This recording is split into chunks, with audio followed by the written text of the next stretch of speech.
اس کے نقصانات یہ ہیں کہ ایک تو بدگمانی پیدا ہوتی ہے، غیبت پیدا ہوتی ہے، حسد پیدا ہوتا ہے، اور یہ بہرحال بڑے مسائل ہیں ہمارے ایمانی تناظر میں. اگر کسی میں یہ پیدا ہو جائیں تو وہ بہرحال بہت خطرناک راستے پر ہے. اور پھر یہی نہیں بلکہ پھر وہ جو جنہیں عرف عام میں نفسیاتی بیماریاں کہا جاتا ہے، ویسے ہمارے نزدیک حسد اور غیبت اور بدگمانی بڑی نفسیاتی بیماری ہے، لیکن ہماری ایمانی تناظر میں ہم تو اسے بیماری ہی سمجھتے ہیں. لیکن بہرحال جو ماڈرن سائنسز ہیں اس میں یہ اس طرح سے النس کاؤنٹ نہیں ہوتی کہ غیبت ہے یا حسد ہے، لیکن ہماری نزدیک یہ بہت بڑا مسئلہ ہے اور یہ روحانی یا نفسیاتی بیماری ہی ہے. لیکن اس کے ساتھ ساتھ وہ والی بیماریاں بھی جسے ہم نفسیاتی بیماریاں کہتے ہیں، مایوسی ہے، ڈپریشن ہے، وہ بھی پھر پیدا ہو جاتا ہے.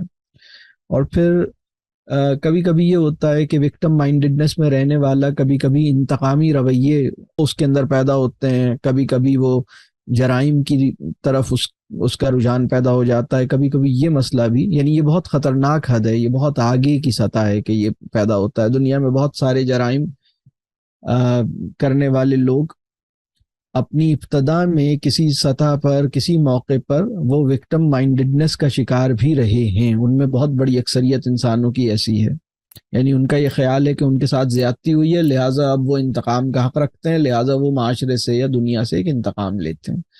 یہ بھی ایک نفسیات ہے جو پیدا ہو جاتی ہے. یہ بہت میں ایکسٹریمز اس کے نتائج یا نقصانات کی بات کر رہا ہوں. پھر اسی طرح زندگی میں ناکامیاں ہوتی ہیں، مطلب نعمتوں کا زوال ہوتا ہے اپنے ذہن اور شعور کا صحیح استعمال نہ کرنے کی وجہ سے اور چیزوں کو اس طرح نہ سمجھنے کی وجہ سے. پھر انسان ایک ناکامیوں کے ایک راستے پہ نکل جاتا ہے اور وہ یہ نہیں سوچتا کہ اس کی بہت بڑی وجہ اس کا ایک مائنڈ سیٹ ہے.